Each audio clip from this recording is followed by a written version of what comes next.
আমাদের শ্রী পরিবার অনুযায়ী আমরা মোটামুটি তিনটে পাঁচালীকে আমরা কোজাগরী লক্ষ্মী পুজোর পাঁচালী হিসেবে ধরি। একটি বঙ্গরাজার কথন, যেটা পূর্ববঙ্গে চলে, একটা রাঢ়বঙ্গে চলে, সেটা জগৎ শেঠের পালা, এবং একটা বিনন্দ রাখালের পালা, যেটা তাম্রলিপ্তে চলে বা আপনাদের উড়িষ্যা অঞ্চলে বেশি চলে। তো আমি যেটা এবছরের যে সিস্টেম, তাতে আমরা এবছরের তিথি অনুযায়ী যেটা করছি, যেহেতু আশ্বিন মাস কেটে গেছে, তাই জগৎ শেঠের পালাটা আর চলে না। যেটা এই সময় চলে সেটা হলো আপনাদের বঙ্গরাজার পালা। তো বঙ্গরাজার পালাটা এবারে আমরা করছি। তো আমাদের যে তিথি নক্ষত্র অনুযায়ী এবারে যখন যেহেতু কার্তিক মাসে কোজাগরী লক্ষ্মী পুজো পড়েছে, তো সেই হেতু আজকে এটা যেটা আমাদের যে পুজোটা হবে সেটা কিন্তু পুরোপুরি পূর্ববঙ্গীয় রীতিতে হবে, এবং এই পুজোর রীতি অনুযায়ী আমরা বঙ্গরেছের যে আমাদের পাঁচালীটা হয় সেই পাঁচালীটা পাঠ করবেন। কারণ আপনারা যে পাঁচালী পাঠ করেন সেটা কিন্তু অ্যাকচুয়াল পাঁচালী নয়। তাই এই যে তিনটে পাঁচালী আলাদা আলাদাভাবে আমাদের পশ্চিমবঙ্গে বা ভারত বা আপনার পূর্ববঙ্গ বা উড়িষ্যা অঞ্চলে প্রচলিত আছে, সেটা আশ্বিন মাসের 15 তারিখের আগে যদি লক্ষ্মী পুজো হয়, তাহলে আমরা তাম্রলিপ্তে পুজোটা করি। আশ্বিন মাসের 15 তারিখ পার হয়ে যাওয়ার পরে যদি পুজো হয়, তাহলে আমরা জগৎ শেঠের পালাটাকে করি, এবং তারপরে হয়তো কার্তিক মাসে যদি পুজো চলে আসে, সেখানে আমরা বঙ্গদেশের পালাটা করি, যাতে করে আর্থিক স্বীকৃতিটা সম্পূর্ণরূপে বজায় রাখা যায়। তো আজকে যেটা আমরা যে পাঁচালীটা পাঠ করবো সেটা হলো বঙ্গদেশের রাজার পাঁচালী। তো এখানে বলছি লক্ষ্মী এবং লৌহমূর্তি অলৌকিক কথা। এই পাঁচালী কোজাগরী উপাখ্যান হিসেবে প্রচলিত আছে। এটা পূর্ববঙ্গে অতিরিক্ত চলতো, এখন এটা একদমই খুঁজে পাওয়া যায় না। মেদিনী মণ্ডলে ছিল ধার্মিক রাজন, পুত্র সম সেই রাজা পালে প্রজাগণ। সত্যবাদী সত্যপ্রিয় দাতা জিতেন্দ্রীয়, ন্যায়পরায়ণ রাজা সকলের প্রিয়। দেবতা ব্রাহ্মণের ভক্তি হৃদে তার ছিল, ধর্ম ছিল একমাত্র জীবন ও সম্বল। তাহার আছিল পত্নী নাম সত্যবতী, পতিভক্তি পরায়ণা রূপ গুণবতী। দয়াবতী ভক্তিমতী দেবতা ব্রাহ্মণে, সর্বদা করেন চিন্তা লক্ষ্মীনারায়ণ। রাজপুরীর মধ্যে রাজা বাজারও বসায়, নানা দেশজাত পণ্য তথা বিক্রি হয়। পূর্বের অঙ্গীকার মতো রাজা মহাশয়, অবিকৃত দ্রব্য যত করিতেন ক্রয়। উচিত মূল্যেতে পণ্য কিনিতেন যত, বিক্রেতাগণের ক্ষতি কভু না হইত। একদিন ধর্মরাজ ভাবে মনে মনে, ছলিয়া দেখিব নৃপ ধার্মিক কেমনে। এত ভাবি ধর্মরাজ বিশ্বকর্মায় কন, লৌহ নারী মূর্তি দাও করিয়া গঠন। লৌহের মূর্তি বিষায় গড়িয়া যে দিল, ধর্মরাজ আনন্দেতে গ্রহণ করিল। লইয়া অলক্ষ্মী মূর্তি আইলা বাজারে, কর্মকার রূপে ধর্ম তাহা বেচিবারে। বৃক্ষতলে এক স্থানে বসিয়া যে রয়, মূর্তি হেরি ক্রেতাগণ জিজ্ঞাসা করে। কোন দেবী মূর্তি ইহা কহ মহাশয়, পূজার বিবরণ এর বল সমুদয়। আর কত ন্যায্য মূল্য এর দিতে হবে, এক কথায় মহাজন মোদেরও বলিবে। ধর্ম বলে ক্রেতাগণ পরহ শ্রবণ, অলক্ষ্মী ইহার নাম পুরানো কথা। শত রৌপ্য মুদ্রা দিলে সন্তুষ্ট হইব, যেই ক্রেতা দিবে তারে মূর্তি বেচিব। অলক্ষ্মীর নাম শুনি খরিদ্দারগণ, ভয়ে মুখ ফিরাইয়া করিল গমন।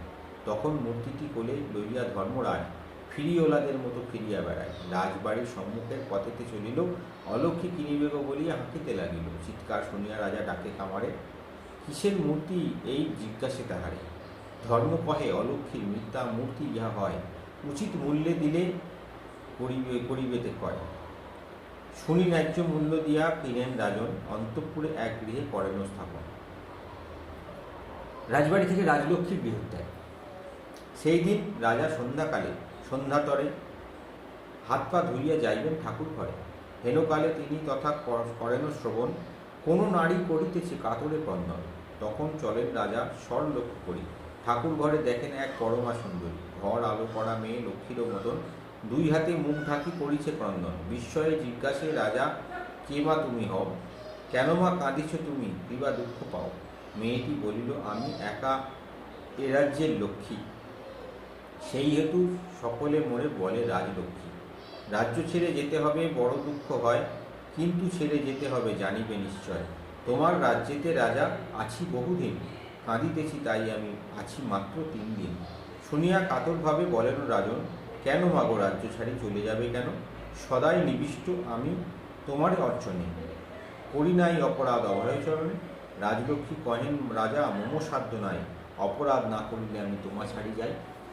অলক্ষী কিনেছ তুমি আমারে তাড়াতে, সেই হেতু আমি হেতা না পারি থাকিতে। মোর বাক্য এক চিত্তে করহ শ্রবণ, যাইবার কালে আমি করি তোমারে এই বরদান। কীট পতঙ্গদাদির কথা সব জ্ঞাত হইবে, পশু পাখিদের কথা সব বুঝিতে পারিবে। রাজাকে করিয়া দেবী এই বরদান, রাজলক্ষ্মী তথাকথে হন অর্থোত্থান।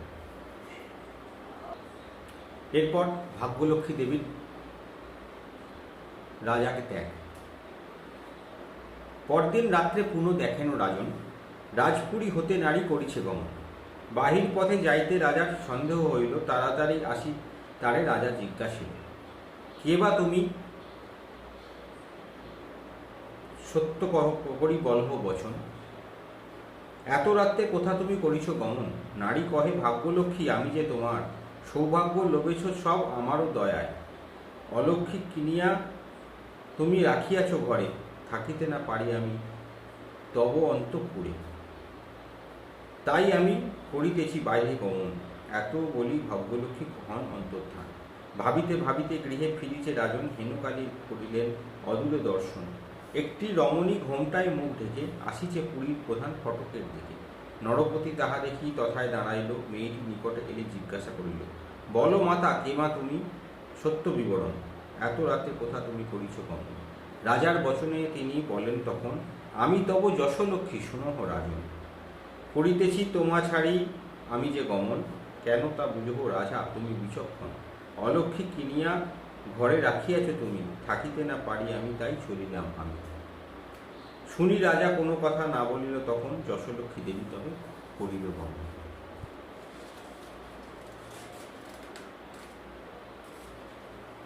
এরপর ধর্মের গমনে রাজার বাধাদান এবং কুললক্ষ্মীর অন্তর্ধান। পরদিন রাত্রিকালে দেখেন রাজন, পুরুষ রমণী দোহে করিছে গমন। চুপি চুপি রাজবাড়ি হতে চলি যায়, রাজা তবে তাহাদের জিজ্ঞাসা করে, আপনারা কেবা দিন পরিচয় দান, এত রাত্রে কোন স্থানে করিছেন গমন? রাজবাক্যে রমণী যে বলেন বচন, আমি তব কুললক্ষ্মী শুনহ রাজন। অলক্ষীরে আনি তুমি রেখেছ পুরীতে, তাই ছাড়ি যাই আমি তোমা না পারি থাকিতে। রাজা কহে, যাও মাতা, না করি বারণ। ধর্মহেতু অলক্ষীরে করিব রক্ষণ। পুরুষ মূর্তি প্রতি রাজা তবে কয়, কেবা তুমি দেব মোরে দেহ পরিচয়। পুরুষ হাসিয়া তবে বলেন বচন, ধর্মরাজ বলি মোরে জানে ত্রিভুবন। অলক্ষীরে অন্দরেতে দিয়াছ যে ঠাঁই, তাই আমি তোমার এসে ছাড়ি চলে যাই। ধর্মের বচন শুনি কহের মহারাজ, মোর কোনো দোষ নাই শুনো ধর্মরাজ। আপনি জানেন আর জানে সর্বজনে, প্রতিজ্ঞা করেছি আমি বিক্রেতার সনে।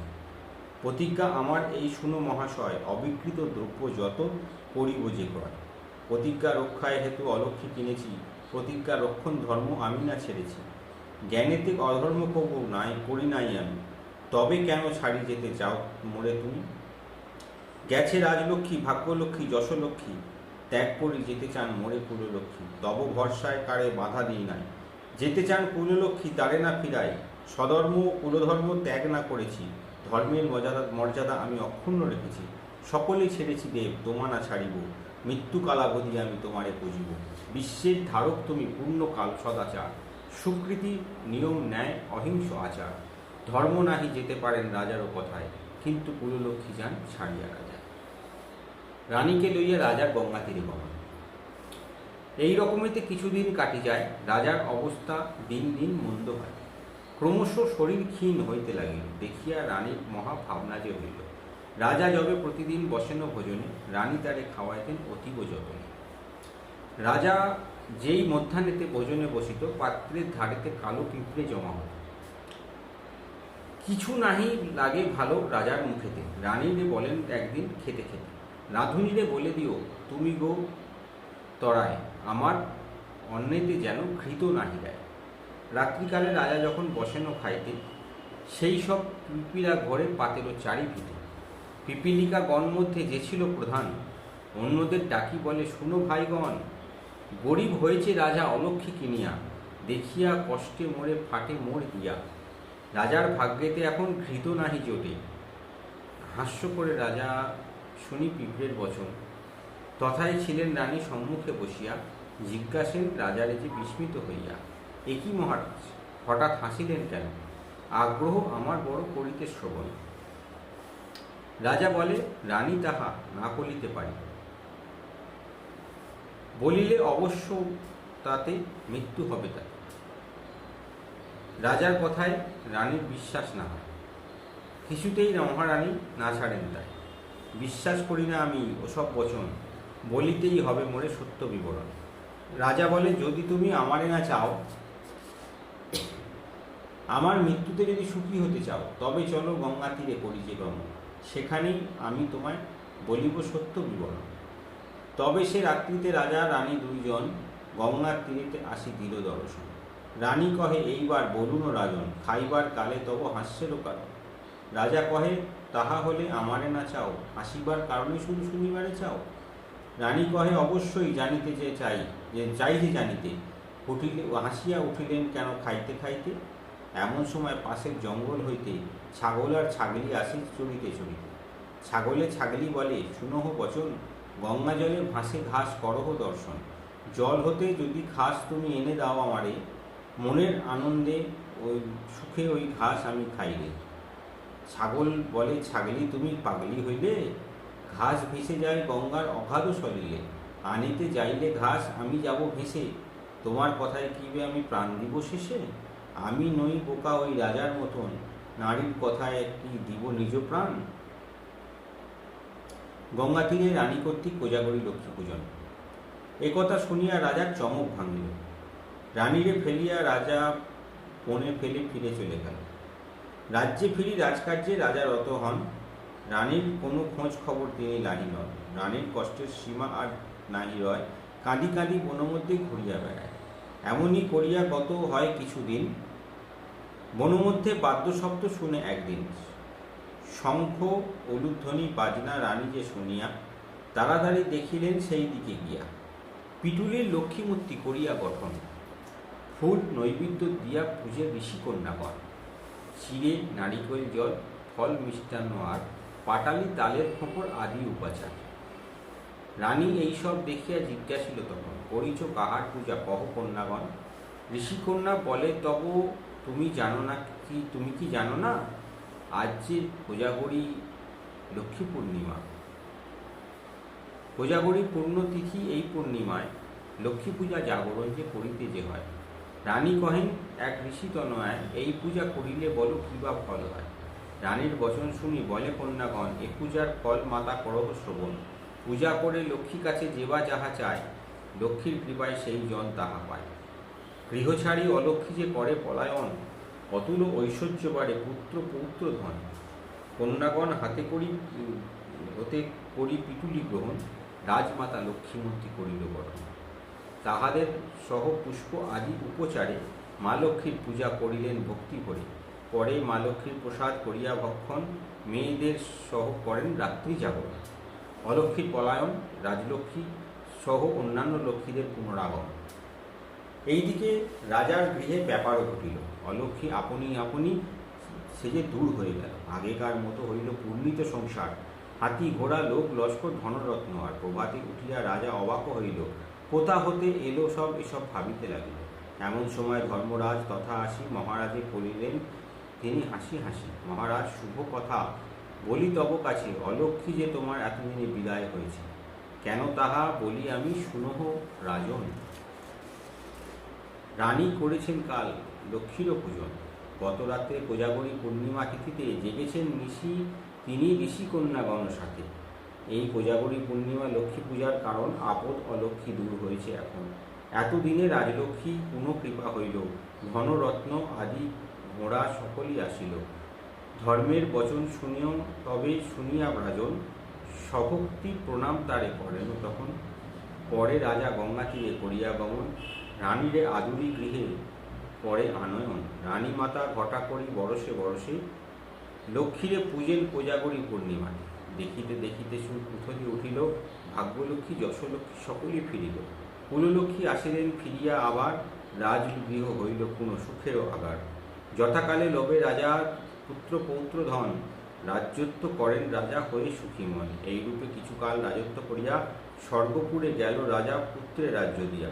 সেই হতে হলো মর্তে পূজার প্রচার, মনে রেখো কোজাগরী লক্ষ্মী ব্রত সার। এই ব্রত যেই নারী করে এক মনে, লক্ষ্মীর কৃপায় সেই পারে ধনে জনে। অপুত্রের পুত্রে হয় নির্ধনের ধন, ইহলোকে সুখী অন্তে স্বর্গে গমন। যেবা শুনে যেবা পড়ে যেবা রাখে ঘরে, লক্ষ্মীর কৃপায় তার মনোবাঞ্ছা পুরে। ব্রত অন্তে স্তব পাঠ যেই জন করে, অন্যের অভাব তার থাকে না মহালক্ষ্মীর বরে। কোজাগরী লক্ষ্মীব্রত হইল সমাপন, ভক্তি ভরে চাও বর চাপো যে যা চাহে মন। সিঁদুর সিঁথিতে দাও সব এও মিলে, উলুধ্বনি করি পরে অতি কুতূহলে। লক্ষ্মীর ব্রতের কথা বড় মধুময়, প্রণাম করিয়া যাও যে যার আলয়। লক্ষ্মীর কথা রচিত শুরু দ্বিজ অনাদিনাথ নাম, শাকিম বরদাবাটি চন্দননগর গ্রাম। এই হলো কোজাগরী লক্ষ্মী পুজোর পাঁচালী। এর পরবর্তীতে একটা স্তব পাঠ করার নিয়ম আছে, যে স্তব পাঠ না করলে সফলতা লাভ হয় না। আমি সেই স্তবটা পাঠ করে আজকে নতুন শেষ করবো, এবং এটা আপনারা যখনই পারবেন কোজাগরী লক্ষ্মী পুজো রাত্রে শুনবেন। আপনাদের জীবনের সুখ এবং সফলতা এই বছরের জন্য এটা অতীব শুভ। এইটা বলছি, এই আপনাদের কোজাগরী কৃত্য যারা করবেন, যারা আমাদের সৌভাগ্যশ্রী পুজো করেন, বা যারা এখান থেকে আমাদের সংকল্প পুজোর মধ্যে আছেন, যাদের এখান থেকে আমরা প্রতিদিনের ক্রিয়া অনুষ্ঠান পালন করি, যাদের দীক্ষা গ্রহণ চলবে বা দীক্ষা গ্রহণ অনুষ্ঠান যাদের এখানে পালন করাচ্ছি, তারা এই টোটকাটা আর এই পাঁচালীটা এবং এই নিয়মগুলো ঠিকঠাকভাবে পালন করবেন, আপনাদের জীবনে সুখ অবশ্যই আসবে। যে স্তবটা পাঠ করতে হয়, এটা খুব গুপ্ত স্তব, আপনারা কোনো বইয়েতে খুঁজে পাবেন না, এটা আমাদের বংশ পরম্পরায় চলা স্তব। এটা পঞ্চরত্ন কলঙ্কর মহাপ্রভু লিখেছিলেন, তো সেটাই আমি আপনাদের আজকে পাঠ করে আজকের মতো শেষ করব। ওম ব্রাহ্মী বৈষ্ণবী রৌদ্রী শতভুজে চতুর্মুখী, তিনেত্রা খর্গশূলা পদ্মচক্র গদাধরা, পীতাম্বরা ধরা দেবী নানালঙ্কার ভূষিতা, তেজ পুঞ্জপরা শ্রেষ্ঠা ধ্যায়ত আলো কুমারিকা। ওঙ্কার লক্ষ্মীরূপেণ হৃদয়ং বিষ্ণু মধ্য, বিষ্ণু আনন্দ মধ্যস্থং হ্রিঙ্কারা নিজময়ং, ক্লিং অমৃতানন্দ হেতু চ সদানন্দ দায়িনী, শ্রীদেতাং কৃষিরা শক্তি মালিনী শত্রুমর্দিনী, তেজ প্রকাশিনী দেবী বরদা ভয়নাশিনী, ব্রাহ্মী বৈষ্ণবী রৌদ্রী কালিকা রক্তসম্ভবী, অকার ব্রহ্মরূপেণ ওঙ্কার বিষ্ণুমভয়ং, মকার পুরুষং নামে দেবী প্রণবমুচ্যতে, সূর্যকোটি প্রকাশঞ্চ চন্দ্রকোটি সমপ্রম, তন্মধ্যে নিকট সুখ ব্রহ্মরূপী ব্যবস্থিতম। ওঙ্কার পরমানন্দম প্রিয়তে চ শুভসুরা, সর্বমঙ্গলে মঙ্গল্য শিবে সর্বত্র সাধকম। প্রথমে অম্বিকে গৌরী, দ্বিতীয় বৈষ্ণবীদতা, তৃতীয় কমলাপক্তা, চতুর্থে সুন্দরী জয়া, পঞ্চমে বিষ্ণুপত্নী চ, ষষ্ঠম কাত্যায়নীতি চ, সপ্তমং চৈব বারাহী, অষ্টমং হরিবল্লভা, নবমং খর্গ দ্বিশুদ্ধলা, দশমং দেবী দেবকা, একাদশং সিদ্ধলক্ষ্মী, দ্বাদশং হংসবাহিনী, এতদ সত্যমিদং মন্ত্রজ পঠত শততং নর, সর্বপাপ বিনির্মুক্ত যত্র কার্যা বিচারণা, একমাসং দ্বিমাসং বা ত্রিমাসং বা চতুর্থকম, পঞ্চমাসং ষষ্ঠমাসং ত্রিকালং সদা পড়ে। ব্রাহ্মণ্য ক্লেশা দুঃখী দারিদ্র্য ভয় পীড়িতা, জন্মান্তরং সহস্রেষ মুচ্যতে সর্বকে নিশ্চয়ই, অলক্ষা লক্ষে লক্ষ্মী অপুত্র পুত্রবম ভবে, নির্ধন ধর্মাপ্রতি সত্যচির ভয়ঙ্চ, শাকিনীভূত বৈতালা ব্যাঘ্রচৌর নিবারিণী, রাজদ্বারে সভাস্থানে কারাগ্রহে নিবদ্ধতে, ঐশ্বর্য কৃত্যং সত্যম পারিণাং হিতকাময়া, সত্যবংশ সমাহিত দারিদ্র্য না ভারতে, অজ্ঞান পাতক তমস্পে বিপ্ররশ্মি, দৌর্ভাগ্য বুদন জমিরে, রোগার্থী ঘনপণি, লক্ষ্মী মর্দনম পক্ষী আয়, লক্ষ্মী পদদয়ন মনার্থম সূক্ষ্ম হরণ মনার্থ। এই মন্ত্রটা পাঁচালী পাঠের পর শুনবেন, আপনাদের সর্বমনস্কামনা পূর্ণ হবে। আশা করি আপনাদের যেটুকু বোঝাতে পেরেছি, যে পুজো সম্পন্ন হওয়ার পর আমাদের আগের ভিডিওটা দেখে নেবেন, পুজো সম্পন্ন হওয়ার পর এই পাঁচালীটা পাঠ করবেন বা শুনবেন। যদি পাঁচালী পাঠ করতে পারেন খুব ভালো, হলে শুনবেন। এবছরের কোজাগরী পুজো উপলক্ষে এই পাঁচালী আপনাদেরকে রামমানের কাজ করবে, আপনাদের জীবনে সুখ সফলতা সাকসেস সম্পূর্ণরূপে নেবে। এটুকু বলি আজকে শেষ করলাম। জয় মা।